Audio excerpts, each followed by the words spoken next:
Hello everyone, today we're going to be going over an entire grammar section from an official SHSAT practice test. This practice test is from the 2023 to 2024 SHSAT student handbook, which I linked in the description of the video. These are handbooks that are made by the people that also make the SHSAT, so this is going to be a perfect simulation for how an actual grammar section on the real test is going to go. That being said, we're going to go over the entire section, starting with number 1, which edit should be made to the sentence. On May 8, 2018, Boston University student Zach Prescott ran a mile in 4 minutes and 43.2 seconds while juggling 3 lacrosse balls, breaking the 32-year-old world record in joggling, a sport that combines jogging and juggling. So in this case, they're asking you to deal with commas. You're either inserting or deleting commas. So it's important to talk about what a comma does. What a comma does is it connects a fragment to a sentence, okay? So commas are essentially a glue that holds a sentence and a fragment. Okay, so you can add fragments to sentences. Now, what is a fragment? Well, a fragment is a fancy way of saying an incomplete sentence.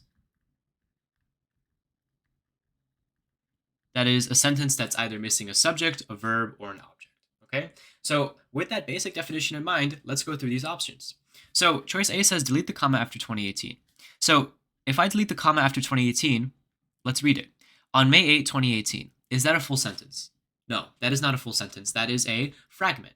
Why isn't it a full sentence? Because on May 2018 is missing a verb. It's also missing a subject and an object. This is just words. It's not an actual complete sentence, right? You're missing the person that's doing the action itself, aka the verb, and the thing that's taking the action or the object. So because this is on May 8, 2018 is a fragment, you need that comma to connect it or to glue it to the sentence. Choice B says insert a comma after student, okay? Now, keep in mind the definition and usage of a comma that I just told you guys. If I add a comma after student, I am separating an adjective from the thing it's modifying. This is like the one rule that adjectives have. Adjectives need to be followed by the thing they're describing. And that kind of makes sense, right? If I want to describe someone, I'm not going to separate that description from them. For example, if I want to call my friend tall, I can just say my tall friend, okay? Try and describe someone without the adjective or the description being right next to the person you're trying to describe. And I genuinely try to do that, right? You can't. Whenever you have an adjective, it needs to be right next to the thing that it describes, which means that there cannot be anything between the adjective and the thing that the adjective is describing, and that includes punctuation marks. So inserting a comma after student would actually violate that one rule when it comes to adjectives. Now you may be saying, well, how is Boston University student an adjective? Well, it's telling you that Zach Prescott is a what? Zach Prescott is a student. Okay, that's giving you information about Zach Prescott. That's describing him. Oh, describe Zach Prescott for me. Well, he's a student. Specifically, he's a Boston University student. That is a type of adjective. That's a type of description. Remember, the one rule, nothing can come between the adjective, in this case, the ADG. I'm just going to abbreviate it as that, the adjective and the thing it's describing. The comma would come between that, which is false. Choice C says delete the comma after lacrosse balls. Boston University student Zach Prescott ran a mile in 4 minutes and 43.2 seconds while juggling 3 lacrosse balls. Then it says breaking the 32-year-old world record in joggling, a sport that combines jogging and juggling. Now, if I read whatever's after this comma, breaking the 32-year-old world record in joggling, a sport that combines jogging and juggling, is that a sentence? No, this is a fragment. And why is it a fragment? It's missing its subject. Because if I come up to some random person on the street and I say, hey, by the way, breaking the 32-year-old world record, they're not going to know who broke that world record. They're going to know that, yeah, something got broken. That's my verb. What got broken? The world record got broken. That received the action. That's the object. But who did that? Who did that breaking? Well, you can say, well, Zach Prescott did that breaking. But you need this to be connected to that sentence in order for me to get that meaning. Okay? Which is why you need that comma to connect this fragment to that sentence. So deleting that comma actually connects a sentence and a fragment without a comma, which is grammatically incorrect, okay? A good way to check if something is a sentence or not is just by thinking in your head, if I tell my friend this possible sentence, will they understand it? Will they know who's doing the action or who's receiving the action? If the answer is yes, then it's a sentence. If the answer is no, then it's a fragment, and you need a comma. And that leaves us with choice D as the only correct correct answer choice here. And I could explain why choice D is correct as well, because again, joggling, comma, a sport that combines jogging and juggling. Again, a sport that combines jogging and juggling is more additional information which needs to be added by a comma. Okay, commas can also connect fragments to fragments. Okay, so again, a sentence needs three things to be correct. It needs a subject, then it needs a verb, and then it needs an object. And it has to be in that order, SVO, right? It has to be in that order. Subject, verb, object. If it's missing one of those three things, it's not a sentence. It turns into a fragment, and the only way to attach a fragment to a sentence is going to be via a comma, okay? At least in this example. Number 2 asks us, how should the paragraph be revised? Okay, and the numbers here correspond to sentences. So 1 parentheses means the first sentence, 2 parentheses means the second sentence. So let's read it. It reads, Danielle spent several hours preparing for an upcoming audition for a play at the community theater. That's the first sentence. The second sentence reads, she did vocal exercises to practice her diction and projection so that her words would carry clearly through the large auditorium. Then she studies the text of her monologue to better understand the emotions and motivations of the character she plans to portray. Finally, she recited her monologue in front of a mirror many times, making slight adjustments and improvements to her performance each time. So what I'm noticing here is that this paragraph is written in past tense. Okay, and this is a very important thing you should be paying attention to when you're looking at these standalone paragraphs, okay? Look at the tense of the verb. Now, what is verb tense? Well, verb tense tells you when the action is happening, okay? And you know that you have past tense, you have present tense, and you have future tense. For example, I am walking is in what tense? Well, that's in the present tense because it's happening right now. You're walking, okay? I will walk is in what tense? That's the future tense, right? That's something that's going to happen in the future. And I was walking, okay, is in the past tense because I was doing something. I'm not doing it anymore. So always pay attention to the tenses, and this is going to help us solve this problem in this case. So notice how spent is in the past tense. You already did it, okay? So spent is in the past tense. I'm going to just put a P over that. Then she did vocal exercises. If you did something, are you doing it right now? No, because you'd be doing it, literally. If you did something, it's already done. So again, that's past tense. So spent, did, both of them are past tense. Then she studies. And this is where I find an issue. Because if it was past tense, then it would be she studied. But she says she studies, which means that she's still doing it. And this is in the present tense.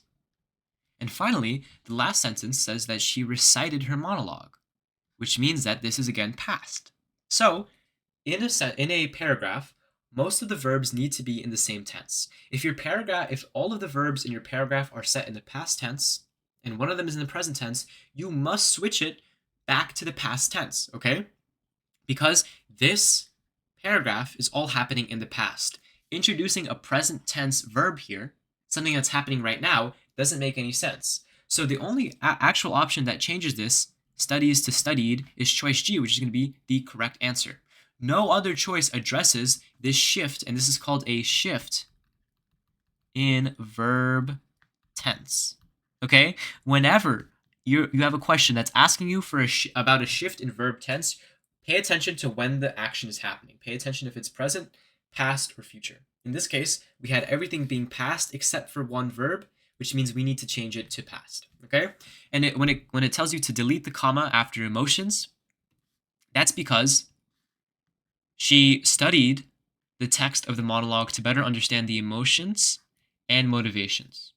This comma is not needed here because you only would use a comma, so you use a comma for lists of 3 items or more.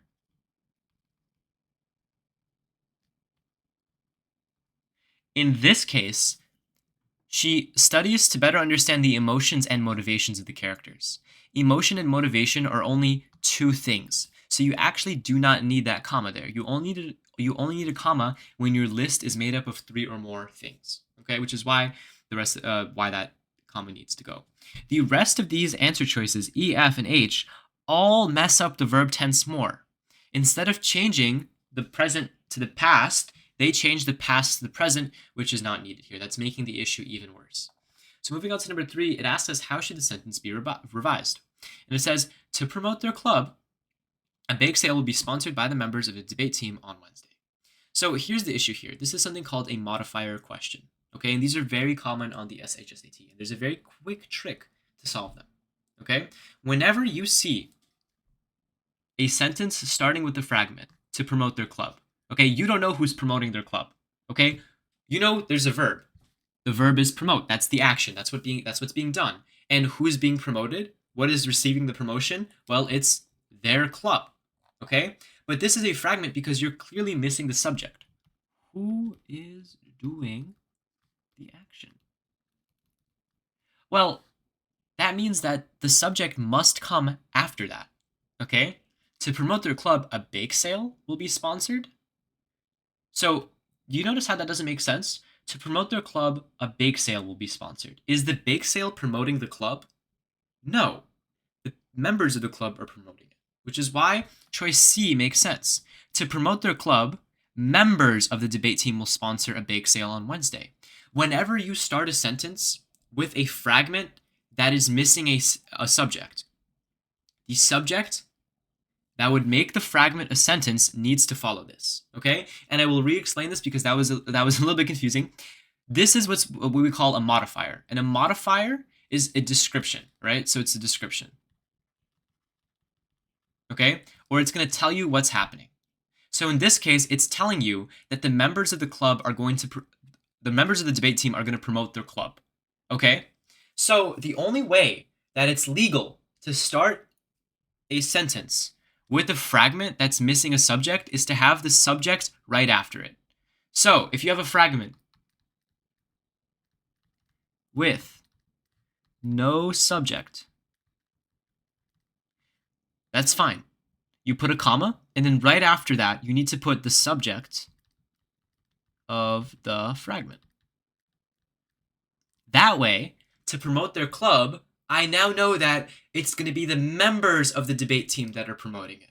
And now this clunky and confusing fragment is no longer confusing because I know who the subject is. I know who's going to promote the club. Well, it's members of the debate team. So again, the formula to always solve these type of modifier problems is place the subject after the fragment. Okay? When the answer choices are going to be rewriting the sentence, always look out for the possible subject of the fragment. To promote their club on Wednesday. Can Wednesday promote their club? Can a day promote a club? No. On Wednesday, to promote their club, that doesn't make sense, right? To promote their club, a bake sale. This is the exact same issue. To promote their club, comma, a bake sale. Can a bake sale promote a club? No, a bake sale cannot do that action. The only people that can actually promote something are people, aka members of a debate team. So number 4 asks us, which revision corrects the error in sentence structure in the paragraph? It says that in September of 2016, the National Museum of African American History and Culture opened as a part of the Smithsonian Institution.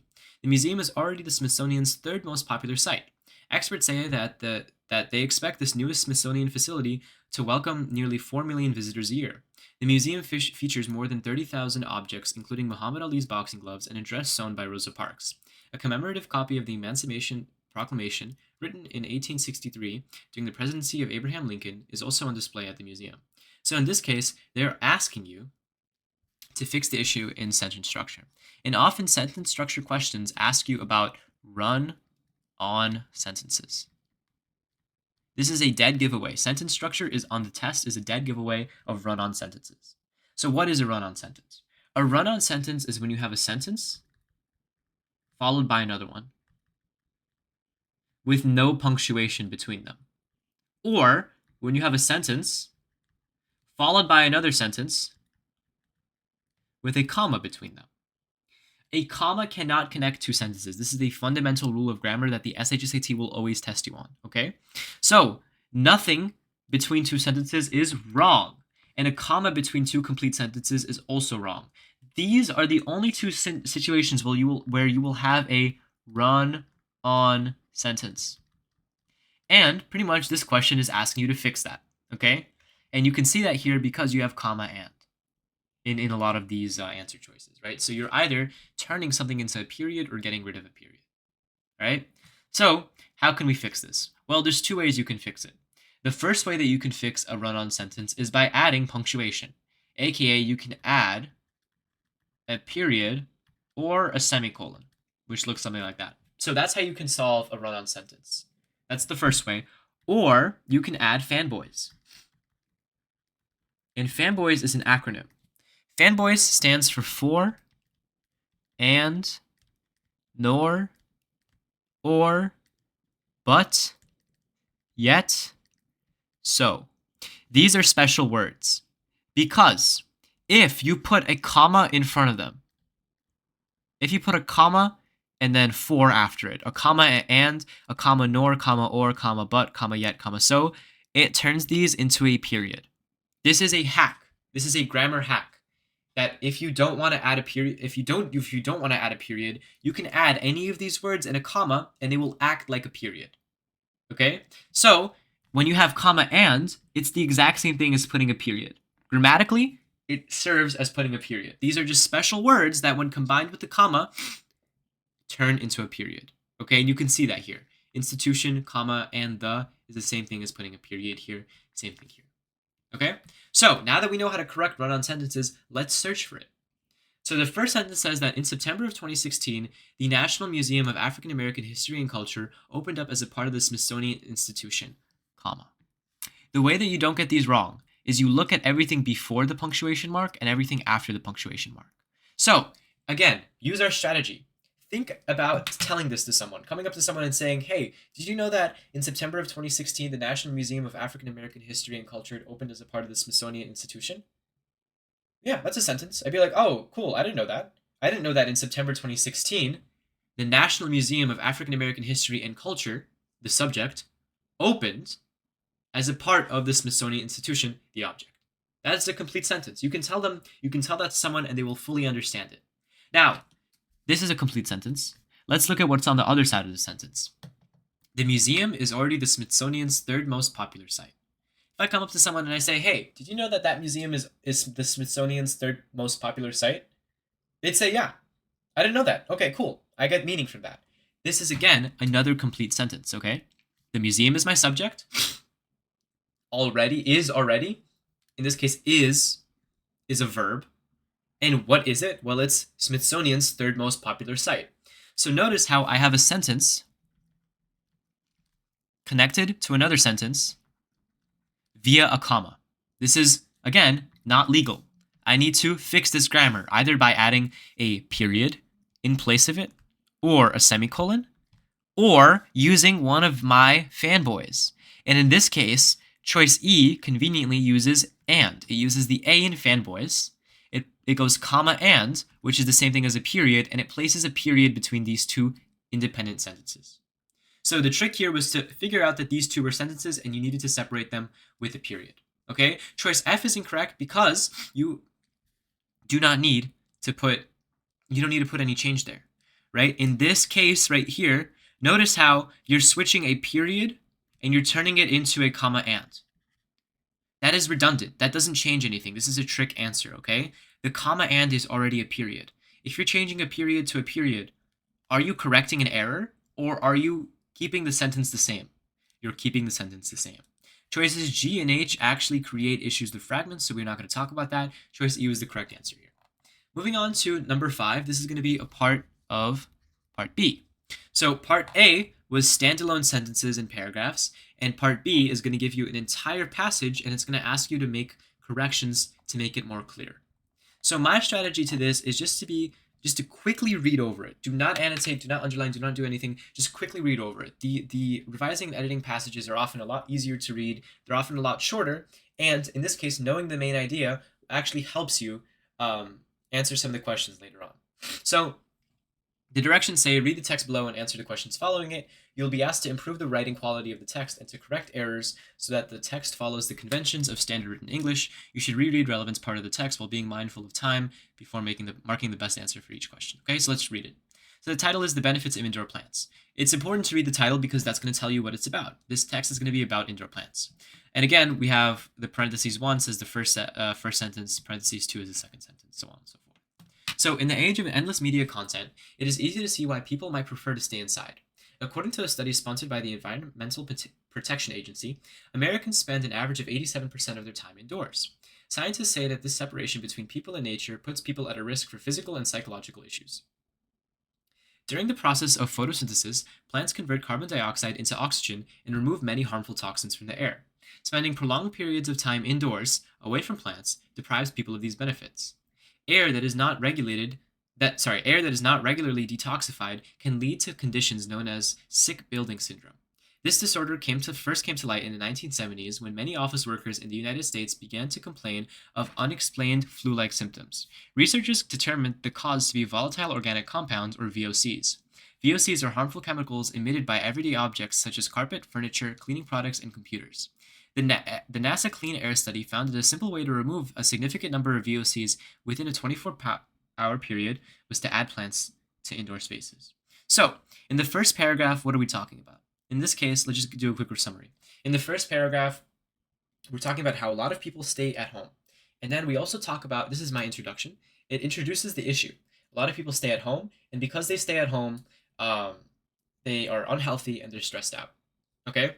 Then, my second paragraph tells us why people get unhealthy and stressed out when they stay at home. Well, it's because you have these VOCs, volatile organic compounds, that kind of make you sick, right? And the way to fix this is to add plants to that space.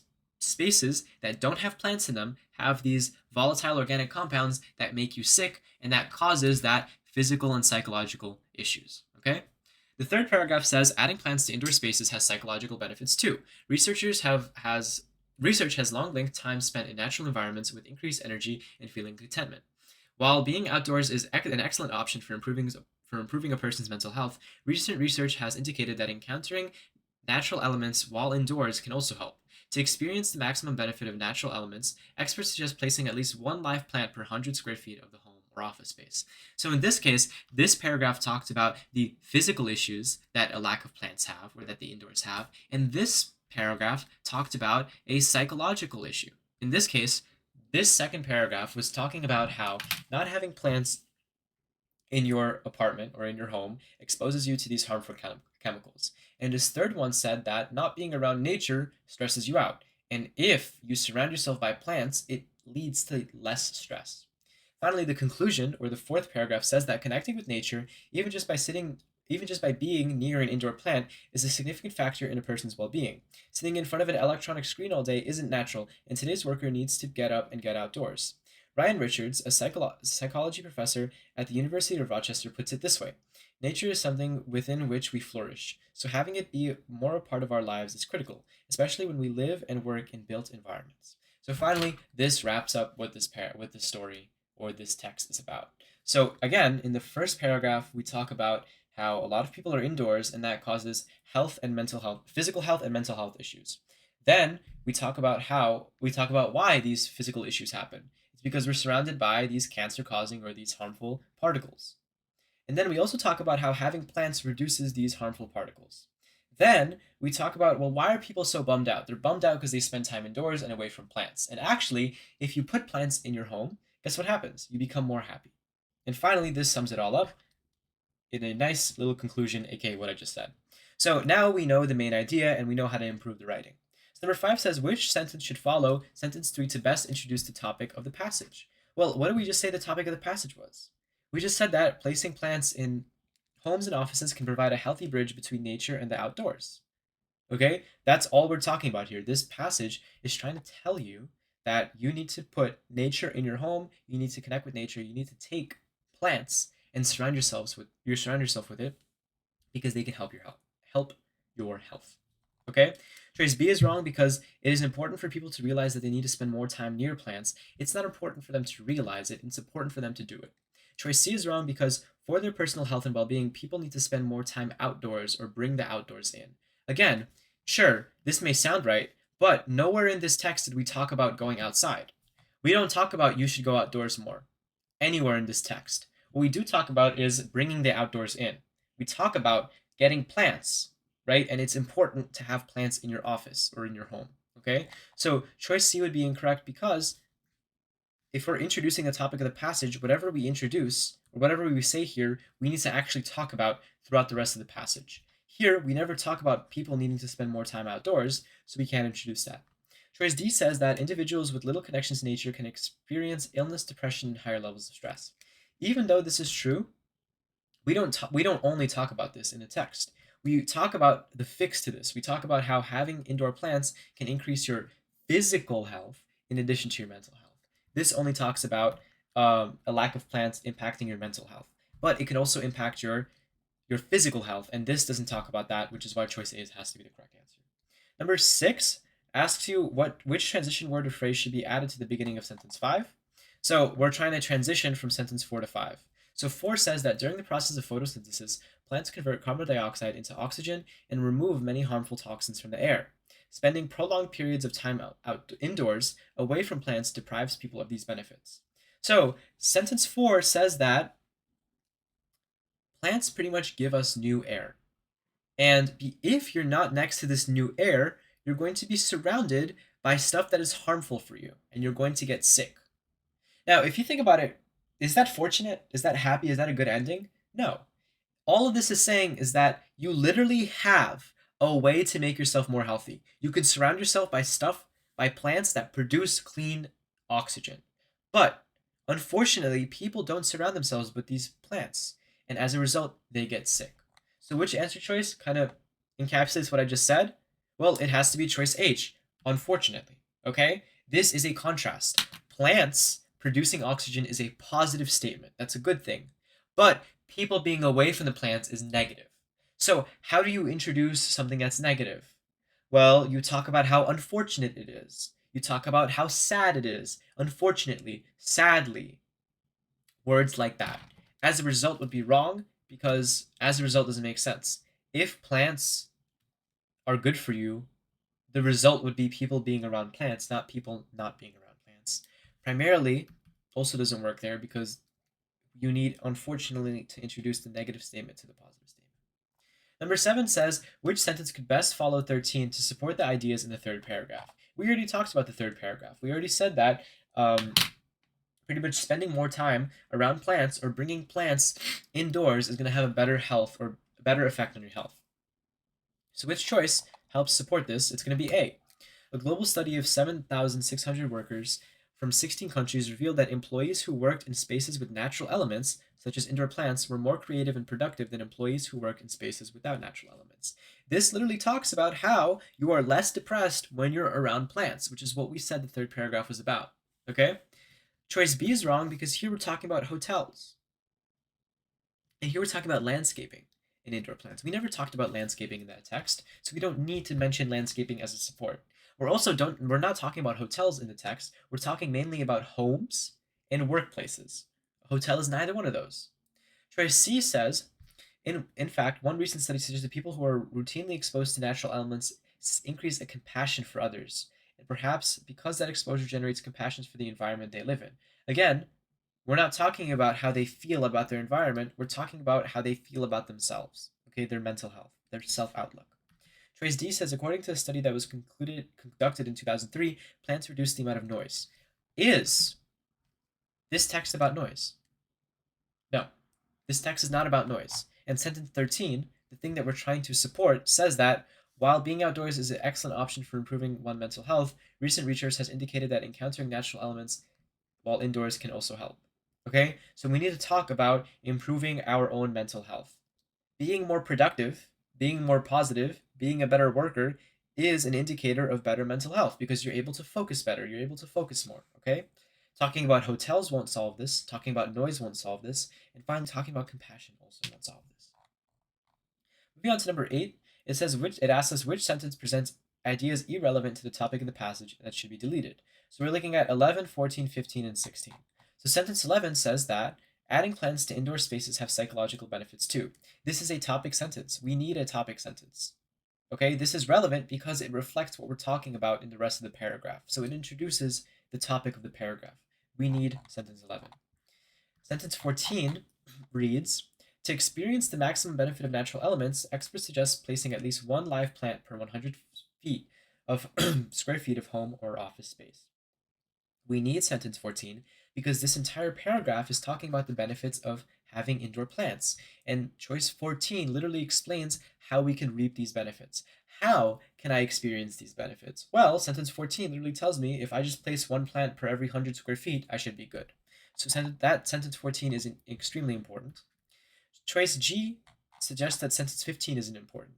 Again, sentence 15 is a topic sentence. Connecting with nature, even just by being near an indoor plant, is a significant factor in a person's well-being. This is relevant. This is what we were talking about throughout this entire text, okay? Not only is this a topic sentence, meaning that it introduces the topic of the paragraph, it's on topic with whatever else we were talking about before this, which means that sentence 15 needs to be included, and that leaves us with choice H, sentence 16, as the irrelevant one. Why is 16 irrelevant? Because it says sitting in front of an electronic screen all day isn't natural, and today's workers need to get up and be outdoors. Here's the issue. This text never talks about being outdoors. It says that we can bring the outdoors in. This is all about bringing the outdoors in through plants. Why do people need plants? Because it allows whatever's outside to come in. Okay, but never does this text say or advocate for people going outside. Okay, nor does it talk about sitting in front of an electronic screen. This is not relevant and it shouldn't be a part of our conclusion because it was never mentioned throughout the text. Sentence 9, or not sentence 9, but number 9 asks us which concluding sentence should best follow 17 to best support the information presented in the passage. So here, usually the last questions of these revising and editing questions is going to ask you to summarize the text, okay? Which is really helpful because all I've been talking about for God knows however long is about this text. So we should have a good idea of what the text is about, okay? Is it about indoor plants absorbing carbon dioxide? No.